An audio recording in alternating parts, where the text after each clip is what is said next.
JCB ಅಂದ್ರೆ J ಅಂದ್ರೆ JDS, ಅಲ್ಲಿ ನಾರಾಜ್ ಹೋದವ್ರು ನಮ್ಮ ಕಡೆ ಬರ್ತಾರೆ. ಸಿ ಅಂದ್ರೆ ಕಾಂಗ್ರೆಸ್, ಅಲ್ಲಿ ಒಳ್ಳೆಯವರು ಅದಾರ, ಅವರು ನಮ್ಮ ಪಾರ್ಟಿಗೆ ಬರ್ತಾರೆ. ಬಿ ಅಂದ್ರೆ BJP, ಅದೇ ಒಂದು ದೊಡ್ಡ ಪಾರ್ಟಿ ಆಗ್ತದೆ. ಎಲ್ಲ ಕಡೆ 30% ತೊಗೊಳ್ತೀನಿ, 10% ರಾಜಕೀಯ ಮಾಡಲಾರ ಹುಡುಗರು ತೊಗೊಂಡ್ರೆ ಆ ಪಕ್ಷ ಕಟ್ತೀನಿ. ಈಗ ಒಂದೊಂದು ವಿಧಾನಸಭೆ ಒಳಗೆ 4-5 ಮಂದಿ ಟಿಕೆಟ್ ಬರ್ತಾರೆ ಇಲ್ರಿ. BJPಯಾಗ ವಿಜಯೇಂದ್ರ ಯಡಿಯೂರಪ್ಪ ಇದ್ರೆ ಏನು ಮಾಡ್ತಾರೆ, ರೊಕ್ಕ ತೊಗೊಂಡು ಒಂದು ಟಿಕೆಟ್ ಕೊಟ್ಬಿಡ್ತಾರೆ ವೀಕ್ ಕ್ಯಾಂಡಿಡೇಟ್. ಅವಾಗ ಚಲೋ ಸ್ಟ್ರಾಂಗ್ ಕ್ಯಾಂಡಿಡೇಟ್ ಇರ್ತಾನೊಬ್ಬ, ಅವ್ನು ತಂದು ನಿಂದಿರಿಸಿಬಿಡ್ತೀನಿ. ಇಷ್ಟೇ ಐತಿ, ಸಿಂಪಲ್ ಫಾರ್ಮುಲಾ ಐತಿ. ಈಗ ಪಾರ್ಟಿ ಕಟ್ಟಿದ್ರೆ ಯತ್ನ ಸಕ್ಸಸ್ ಆಗೋ ಸಾಧ್ಯತೆ ಇದೆಯಾ? ಇಂದಿನ ವಿಶೇಷ ನೀವು ಹೊಡಿತಿರ್ತೀರ, ಹೊಡ್ಕೋತ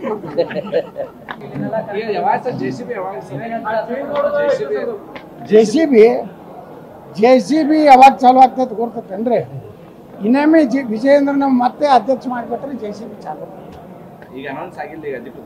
ಆ ಅನೌನ್ಸ್ ಆದ ಮರುದಿವಸ ಚಾಲು ಹೊಸ ರಾಜಕೀಯ ಪಕ್ಷ. ಕೆಲವೊಂದು ನಿಮ್ಮದೇ ನಿಮ್ಮ ನೀವು ಹಿಂದೆ ಬಿಜೆಪಿಯಲ್ಲಿ ಇದ್ದಲ್ಲ, ಬಿಜೆಪಿಯಲ್ಲಿ ಬಹಳಷ್ಟು ನಾಯಕರು ಬಿಜೆಪಿ ಹೈಕಮಾಂಡ್ ನಿಮ್ಗೆ ಹೇಳ್ರೆ, ನಮ್ಮ ಬಿಜೆಪಿ ಎಷ್ಟು ಮಂದಿ MP ಅದಾರೆ? 25 ಮಂದಿ ಅದಾರೆ. 23 ಮಂದಿ ನನ್ನ ಕಡೆ ಅದಾರ.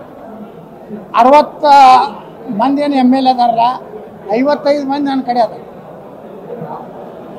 ಯತ್ನಾಳ ಸಂಪರ್ಕ ಅದಾರ, ಮಾತಾಡ್ತಾರ. ಭಾಳ ದೊಡ್ಡ ತಪ್ಪು ಮಾಡ್ತಾರೆ ಹೈಕಮಾಂಡ್ ಅವ್ರು, ಹೊರಗೆ ಹಾಕಿ ಇರ್ತಾರೆ. ಯಾವುದೇ ಪರಿಸ್ಥಿತಿಯಲ್ಲಿ ಕೆಲವೊಂದು ಕೇಂದ್ರ ಮಂತ್ರಿಗಳು ಮಾತಾಡ್ತಾರೆ ನನ್ನ ಕೂಡ.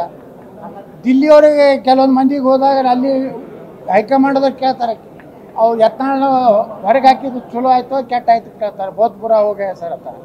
वो बहुत पावरफुल हो गया ಅಂತ ಹೇಳ್ತಾರೆ. क्या करने का उसको वापस लेके आने का, नहीं तो पार्टी बहुत लॉस हो जाएगा ಅದು ಹೇಳಿ ಬರ್ಲಕ್ಕತ್ತ. ಅವರು ಏನದ ಬಿಹಾರದ್ದು ಎಲ್ಲ ಮುಗಿಲಿ, ಅಟ್ರಾಗಿ ವಿಜಯೇಂದ್ರದ್ದು ಮುಗಿತೈತಿ. ಮುಂದೊಂದು ಪಾರ್ಟಿಗೆ ಒಂದು ಹೊಸ ಆಪ್ರೇಷನ್ ಮಾಡ್ಬೇಕಂತ ಐತಿ.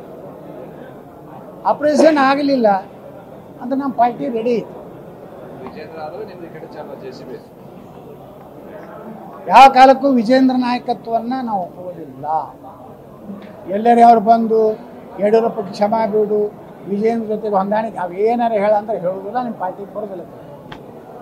ನಮ್ಮದೇ ಪಾರ್ಟಿ ಸ್ಟ್ರಾಂಗ್ ಆಗ್ಲಕ್ಕತ್ತೈತಿ. ನಿನ್ನೆ ಭಗತ್ತಿದ ಕಾರ್ಯಕ್ರಮ 20,000 ಮಂದಿ ಕೂಡಿದ್ರು. ನಾನು ದಾಬಾ ಕರ್ಕೊಂಡು ಹೋಗಿನ, ಗಾಡಿ ಕಳಿಸಿನ, ಊಟ ಮಾಡಿಸಿ, ಏನೂ ಇಲ್ಲ. ಬರೀ ಹಿಂದುತ್ವ, ರಾಷ್ಟ್ರ ಇಷ್ಟು ಸಲ ಜನ ಕೂಡ್ಲಾಕತ್ತಾರಂದ್ರೆ ಆಪ್ ಪಾರ್ಟಿ ಜಿಲ್ಲೆಯಾಗ ಹೆಂಗೆ ಬರ್ತಲ್ಲ ಹಂಗೆ ಕರ್ನಾಟಕದ ನಮ್ಮ ಪಾರ್ಟಿ.